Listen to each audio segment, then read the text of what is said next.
Good evening. My name is Elizabeth Fritz-Kent, and I am working with Dr. Kim Caldwell in the Department of Biological Sciences in the investigation of Salla Disease Gene Involvement using a C. elegans epilepsy model that our lab has developed.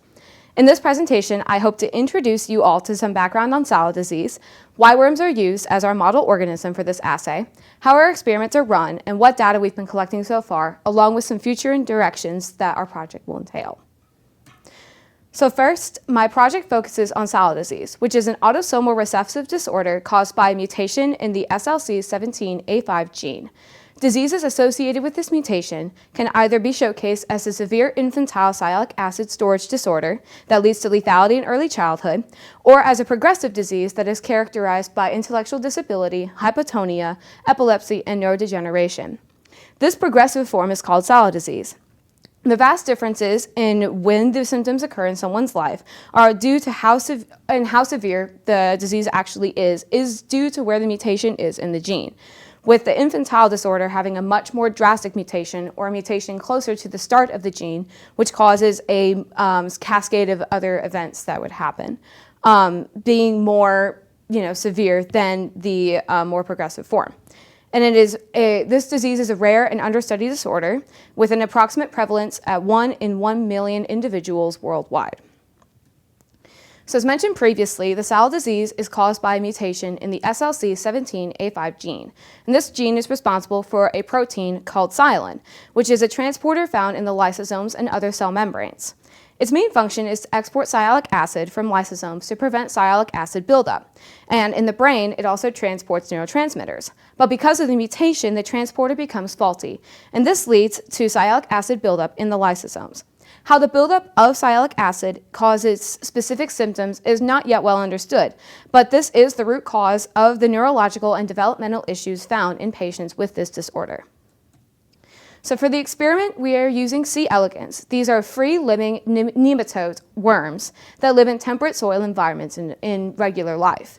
They are small and easy to handle, but most importantly, they retain a lot of mammalian neuronal functionality, including the dopaminergic and glutaminergic neurons shown here glowing with green fluorescent protein.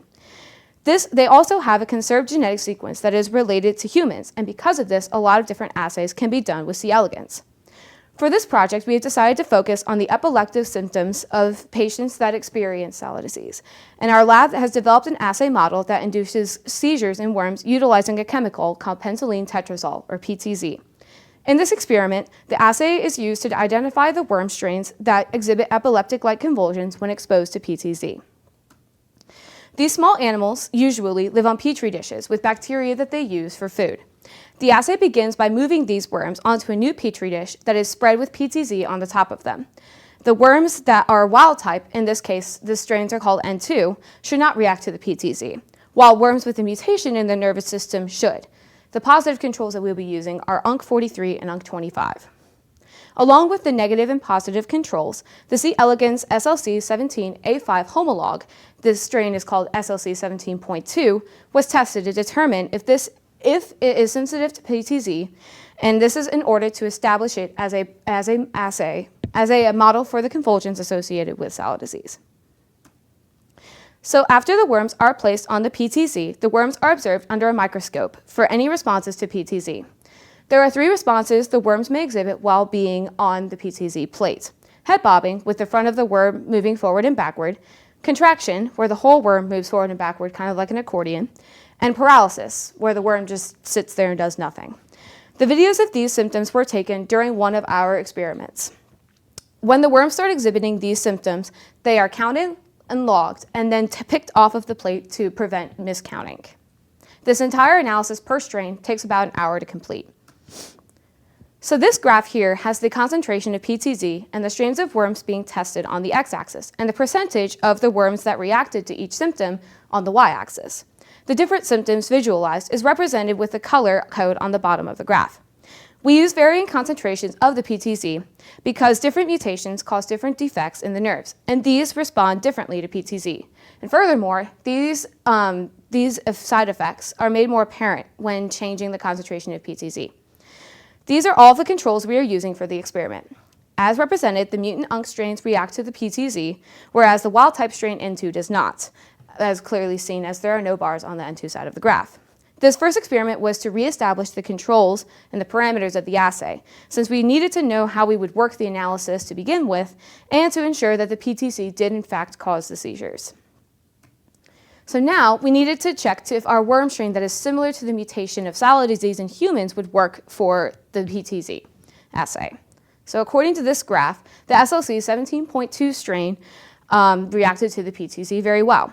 Interestingly enough, though, the SLC 17.2 strain exemplified a more different symptom makeup than those from UNC43.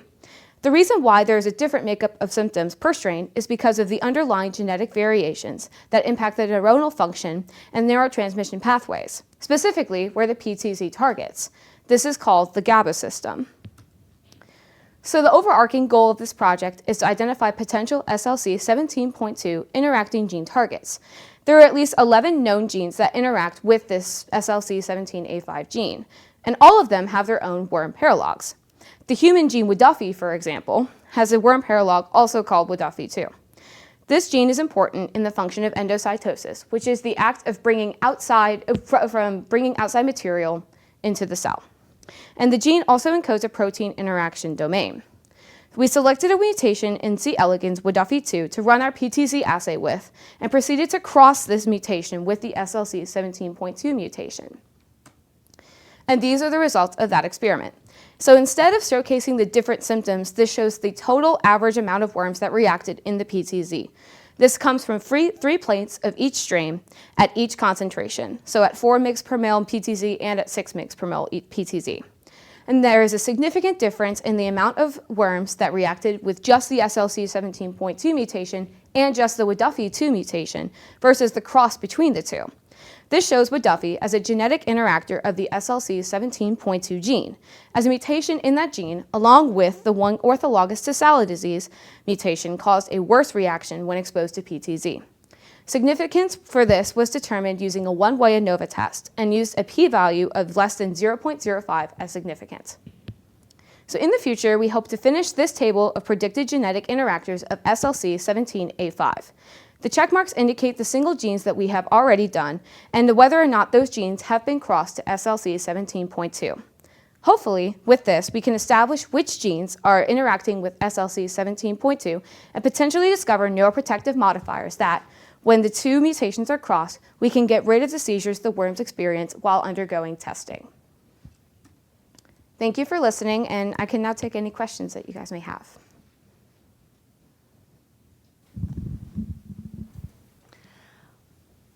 Out of all the symptoms of Salla disease, why did you decide to go with the seizures as what you're testing? So we already had a pretty described assay that came out of our lab for discovering different seizures and different things like that. So we decided to just do the same assay that all of our predecessors before us did, that already had an established protocol. And since PTZ is relatively inexpensive to use for the chemical, we decided to use epilepsy as our main symptom. When studying your worms, is there a specific age that you must test the worms at? If so, why? So yes, so there is a specific age of worm that we use. It's called the L4 stage. It's basically like the teenager of worms. It's right before the adult stage, and this is the L4 stage has very specific parameters as what worms are classified as L4, whereas like say an adult worm, you can have a younger adult, an older adult, and you really can't tell the big differences in between.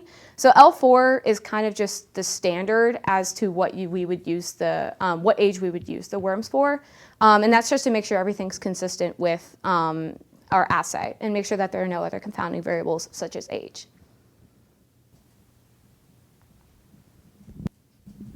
The concentration of PTZ that you used in your experiments, how did you just do that kind of trial and error, or how did you settle on that specific scale? So yeah, we did do a few trial and error runs. So we found that 2 mg per ml wasn't really enough to do anything with, especially UNC43, our positive control.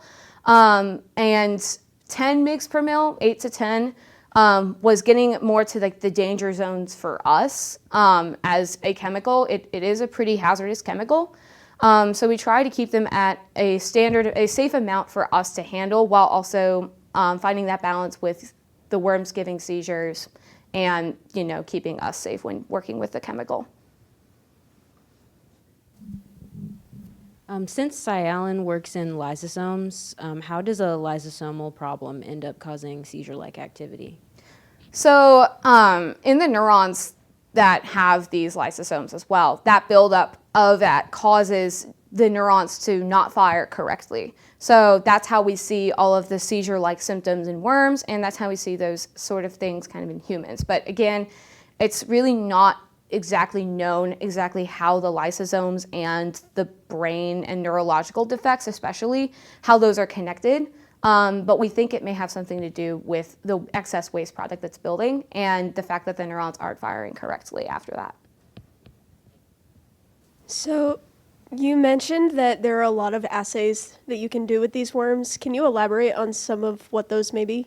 Sure. So one of the bigger ones that we do, especially in our lab, is a neurodegeneration assay. So basically what that means is after a certain period of time, 5 days, 7 days, we can go back, and if the worms have green fluorescent protein especially, we can visualize the degeneration over time by looking under a fluorescent microscope and seeing which neurons have disappeared in those course of days.